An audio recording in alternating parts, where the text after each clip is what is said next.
We have Kirk Cameron with us today. We're going to be pulling the sheets back, the curtain and the veil back upon what's happening with the cartoon industry, Hollywood, and how it's invading your household and going after your children. We're also going to talk about the big spiritual comeback that he's seeing happening in America right in this period of awakening. And I couldn't be more enthusiastic about a book than the book that he's going to be talking about that gives real illustrations about real Christians in history and in time that can inspire you to taking action right now. And because of that, I'm encouraging you all to get a hold of this Slingshot series right now. We need a slingshot. I was listening to Rescue the Republic, which is, Jordan Peterson and Russell Brand and Brett Weinstein. And my gosh, I don't know. There was a who's who in Washington, D.C., summoning, RFK Jr. was there. I think maybe Elon, I don't know. But it was like a gathering of the dangerous conservative thought leaders that are unifying around saving America. And you know what they opened with? That we're up against a giant Goliath that is trying to take us out. And the movement is a corporate David. And this came from the secular guys. It's time that we found the slingshot. This is the teaching that'll help you take the strategy God gives you to be able to deal with the giant that is holding you back from where you're going. Get a hold of the Slingshot strategy at lancewallnau.com/slingshot. Go to 800-910-6349. How much is it, Brother Lance? That's the amazing thing. Your gift of any amount. You can get a hold of it. lancewallnau.com/slingshot. This is my consulting strategy for how you get to the top of the situation, sphere, or mountain God called you to. Call 800-910-6349. Go there right now as we get into the new TV series, the new book, the new cartoons or adventures that is coming out of Kirk Cameron's copious brain and creativity. Let's get right into it right now. Welcome to the Lance Wallnau Show. Well, we're back from our Courage Tour in Pittsburgh, Pennsylvania. If you haven't been watching the news lately, that's good for me. I can't believe that the secular media would be so fascinated by what we have to say on this program that they hunt for a soundbite that they could associate with the national campaign. But you know what? Whether for good or for evil, I'm just happy that Jesus is getting a message out there. Mercedes, you're on the show with us today, and you've been following with our guest today, Kirk Cameron. Oh, I grew up watching Kirk, so yes, I'm familiar. And my favorite is this TikTok I saw of him where he was describing the Founding Fathers statue, largest granite statue. And anyway, it's just fascinating. We won't probably be talking about that today, but that's my most recent you were telling me about it before we had the show. I want to bring Kirk on immediately. Most of you know who he is. If you don't, you need to meet him. He is an ubiquitous presence in the space of, I guess, advocating for a change in Christian America. Welcome, Kirk. Glad to have you with us today. Thanks, Lance. Mercedes, great to be with you guys. Thanks for having me on the show. I watch you and appreciate so many of the things that I learn, whether it's from a meme on your social media or your whiteboarding skills. I think, we talk about the 5 love languages from that book, 5 Love Languages. I think there's a 6th, and it's whiteboarding, and Lance does it so well. Thank you for all that you're teaching us. The ubiquitous whiteboard, and what's strange is I've even had people bring them into restaurants and things like that, thinking that if I'm going to talk to someone, I need a whiteboard. I actually had that happen. It was kind of an embarrassment. Now let me ask you a question, Kirk. You're well known for several reasons, but one of the ones that's interesting to me is, let's just catch up on something. I first started tracking with you in the media, apart from personally, when you were doing the library work. And just catch people up here, because we have some folks here that are maybe not familiar with this, but you were really pioneering something. What were you doing in the library that was creating such a news frenzy? I was trying to read children's books about love, kindness, self-control, and faithfulness. And after I wrote my first children's book about the fruit of the Spirit, I wanted to go read it at a story hour like so many other groups are doing, and I was denied by over 50 woke libraries that had previously held drag queen story hours for children. So maybe if I had shown up in some fishnet stockings, a miniskirt, and some heels, they would have welcomed me with open arms. But instead, they said, no, our values don't align with yours. You're not really going to be welcomed here. So I pushed back, went on Tucker Carlson's show and said, this is unconstitutional. I'll see you in court. they reversed course, and we showed up and were greeted by over 3,000 parents and grandparents at these downtown public libraries all across the nation. The response was huge in Washington, D.C., and New York, and L.A., and Phoenix, all over the place. So I've continued to write books for children, and now we've graduated into the world of children's programming, and we're animating these stories about humility and courage and bravery, love and kindness, and adding puppets from Jim Henson's Muppets and bringing in former stars from Disney television programs to redeem children's programming away from the stuff that they are getting from Disney and Nickelodeon, which is all infected by the woke mind virus.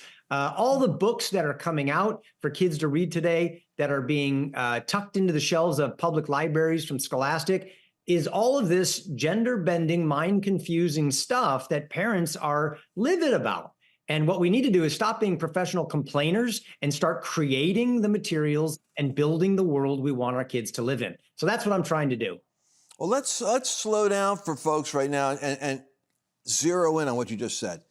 The major networks that have like Nickelodeon and Blue's Clues and stuff like that. So I've got friends of mine in Hollywood and the animation field who had to leave, and they didn't want to have their careers destroyed, so they didn't want to make a big stink on the way out. But the reason why they were leaving was they were being required to include in their cartoons the proselytizing of children with gay, queer, and other gender crazy cartoon characters, so that and parents, that would be like a gay couple, and trying to do the best they could in the Nickelodeon and like Blue's Clues area to try to make this seem like this is so normal. The kids are singing songs about this.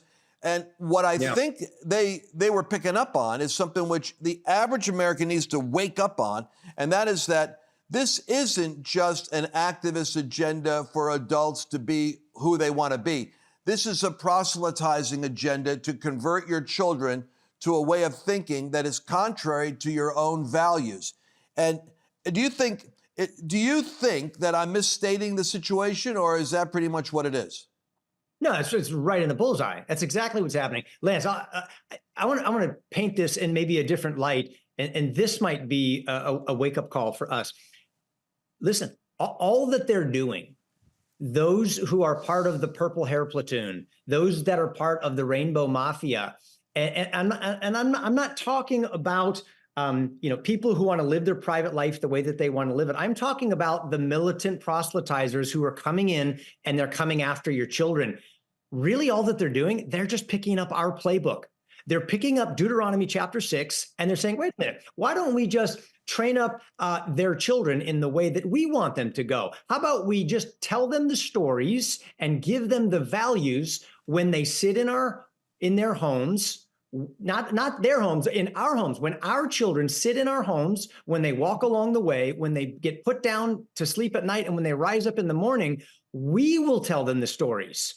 We will give them the values through screens and tablets and books and TikTok and Instagram and Snapchat. And as long as parents continue to outsource their parenting and their education to public schools that have been thoroughly hijacked by Marxism and by secular humanism, we are effectively allowing them to evangelize and disciple our children. And it's all happening on our watch, and we're paying them to do it through our taxes. Lance, you're the pro at all of this stuff. I mean, I'm the junior student talking to the guy who teaches the classes on this, and it's a brilliant strategy, and they pulled it straight out of the Bible, and they're running our own plays better than we are. So when you have this show, which is called Adventures with Iggy and Mr. Kirk, will people be able to get a hold of it anywhere, everywhere? Talk to, our audience needs to have these healthy resources, because I think our people, 30 million of them, are actually aware of the fact that there is an intentional attack on their kids and their future. Right. So now we have to kind of like quarantine and kind of like protect ourselves. Where do they find your material? So you can find Adventures with Iggy and Mr. Kirk everywhere. It's going to be free streaming on all platforms this fall. Think Thanksgiving time. It's a modernized version of Mr. Rogers' Neighborhood, teaching biblical traditional pro-American, pro-constitutional values. And if you want to find out more specifics on how you can be involved, how you can get some of these books to read to your children before the TV show comes out, so they're familiar with the characters, they're familiar with the world of Freedom Island, where the show takes place, you could go to bravebooks.com and you can start reading these things to your kids. I've written 3 of those books, one about the fruit of the Spirit, one about humility contra pride, and then one about loving your enemies. But there's all kinds of books, warning your children about the dangers of critical race theory and social communism, and gender identity from God's perspective is a good thing for your 5-year-olds to begin to learn about. Because if we don't teach them the right way, Disney will teach them the wrong way. Profound and true. Now, I want to get into your material for us, the adult community. You've done a great job with the Children's Hour in the library and cartoons, but you have something to say to the parents as well. And I think you're tapping into the zeitgeist of the moment in America. There's a wind that is shifting something, and it's necessary. So. It's an awakening, I think, is beginning to take hold. And you're writing at exactly the right time. Talk to me about your latest contribution. Well, Lance, I travel around the country a lot, and I speak in public libraries and churches and schools, and I talk to elected representatives in our country, and I find that there is a note of discouragement and even inching toward the cliff of despair with a lot of people, even within the family of faith. The people who should have the most amount of hope because we have the promises of God are beginning to say things like, I think we may have crossed the line and this may be the end. And for those who want to throw an eschatological spin on it, they even get into this point of saying, why polish brass on the sinking ship? This whole thing is going down the drain, and it is supposed to. And I say, hold on. We have had things called great awakenings in this country. We have had revivals all throughout history as we look at the history, the heroes of history. What if this current cultural setback is really a divine setup for a spiritual comeback led by the family of faith? What if this is the perfect opportunity where people see the current zeitgeist and the current worldview being sold to people is going to end in a great big cultural dumpster fire? And what we need to get back to is the thing that led to the greatest country on earth, which is biblical constitutional values and beginning to restore the family, restore fidelity to scriptures within the church, and applying God's word and gospel truths to transform everything, including civil government. That's what my book is all about. It's a battle plan, a personal manual on how you can begin to do that yourself. I think you're putting your finger on something which needs to be said, and I pray that it really hits the audience of people that are people of faith, that they think that it's a sign of spiritual enlightenment to be kind of like, well, it doesn't make a difference what you do, and they default to the elections are all going to be manipulated, and you're not going to have a free election, or they default to it's all going to go down, and we're in the end times. But what you're saying is, Noah had to build that ark, and he had to build it if even only his family got saved. At least his family got saved, and he stood before God having been obedient, doing what he was called to do. The people that talk in the language of eschatological fatalism are actually, in a sense, cowards, because what they're really saying is, I don't want to put myself out there where I'm going to have inconvenience, pain, and warfare fighting for righteousness when I think I can get away with saying I didn't have to because I can't win anyway. We're going to be right back with Kirk Cameron. You don't want to miss the examples he's going to give you in when we come right back. Thank you. You know, we're living in an age where Christians are nervous. Christians are waffling in their commitment. Preachers aren't really preaching a clear message. We don't know if we're raptured out or if we're supposed to go to the voting booth and take a stand. The truth of the matter is, all that confusion dissipates when you get a fresh revelation of Jesus. God wants to give the church a fresh discovery of who Jesus is, because Jesus actually manifests himself in different ways in different periods of time. When he first came, John the Baptist was very confused. He had seen the Lord coming with a baptism of fire, and he was going to burn up the chaff, and he was going to shake things up. And Jesus actually came as a sacrifice. Well, end time Jesus is coming back as the judge of nations, and most Christians are looking for the Lamb. He's coming as a lion.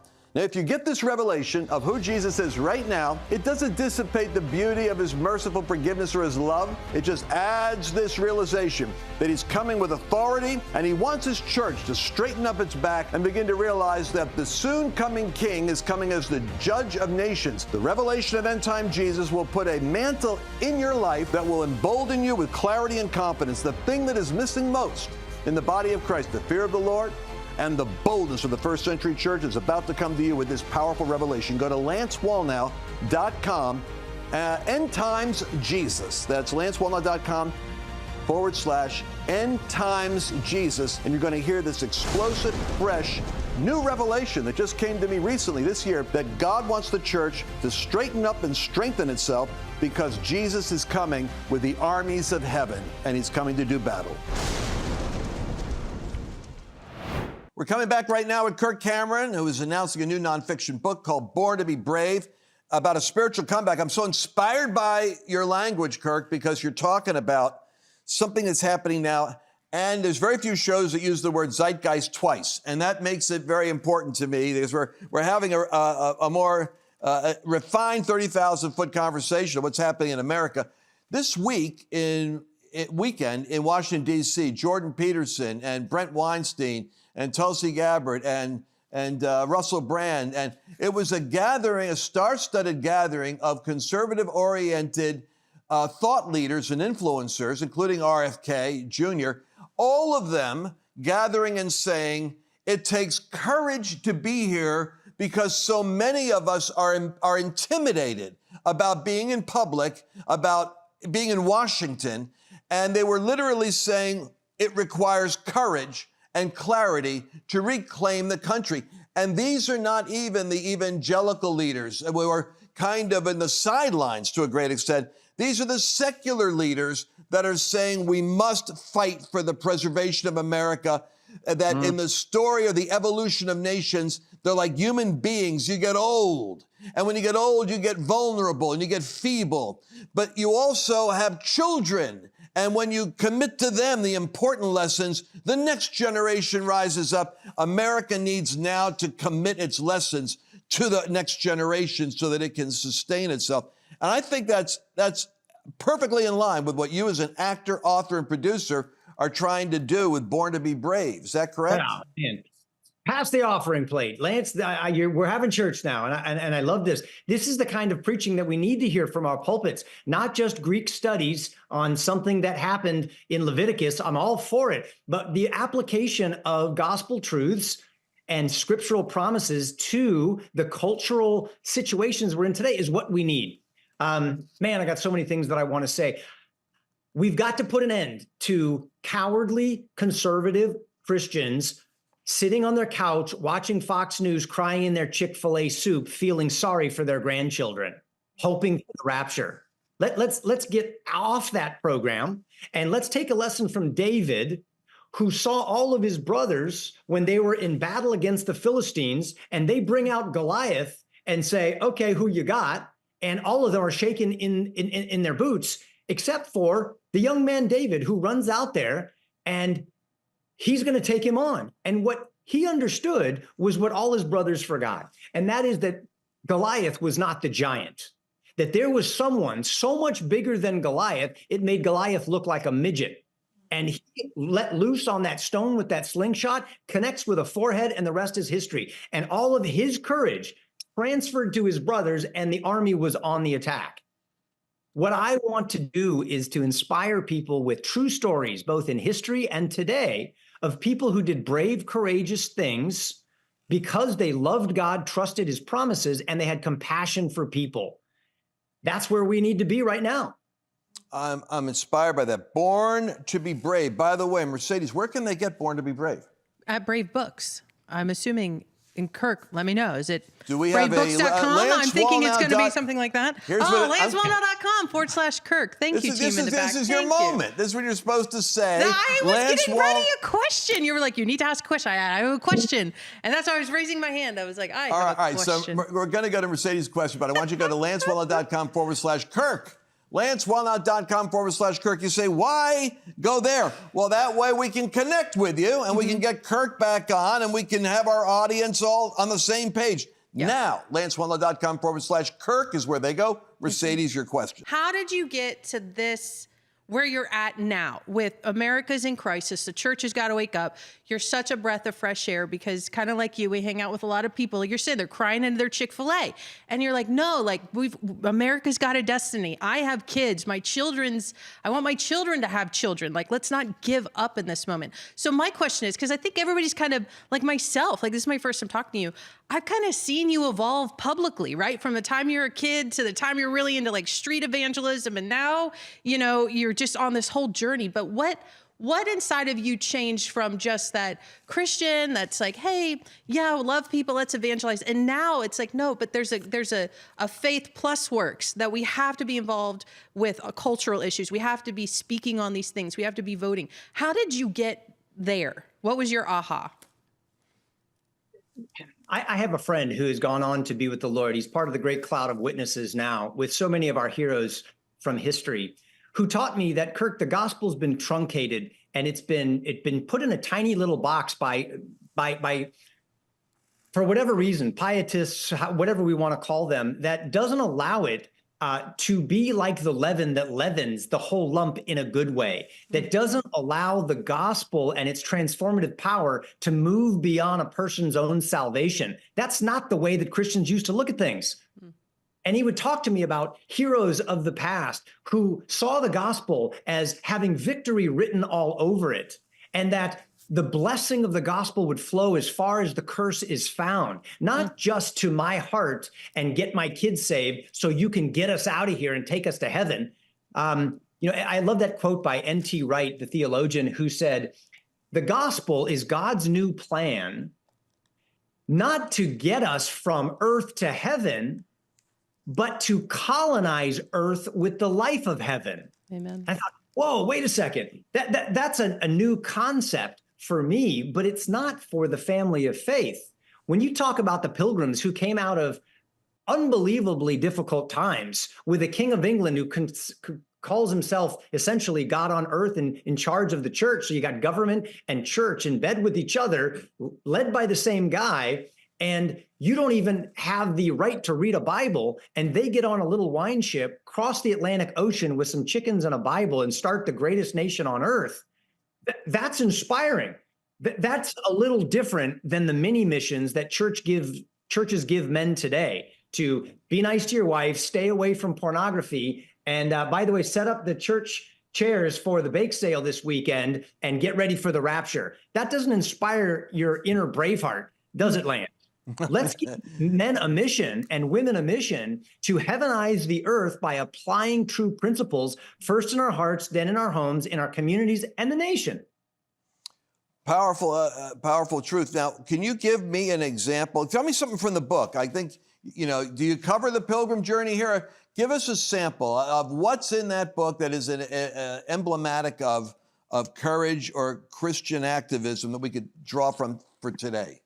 I love the story of St. Patrick, an English 16-year-old who was enslaved by the pagans in Ireland. And he was taken over there and he finally escaped, and he goes back because of his Christian upbringing to the very place that enslaved him and converts the whole nation of Ireland. There's the story of King Alfred, who defeats the Vikings, and he ends up transforming the whole kingdom. And then all the way up until today, we have the Pilgrims, we have the founding fathers who were reformers as well. They weren't just reporters talking about bad things. They reformed bad things by providing godly, heavenly alternatives. Riley Gaines today is somebody that is standing up for righteousness in the public square, and her particular field of expertise is women's sports. And so when she was beat by or at least tied with a mediocre biological male in her swim match,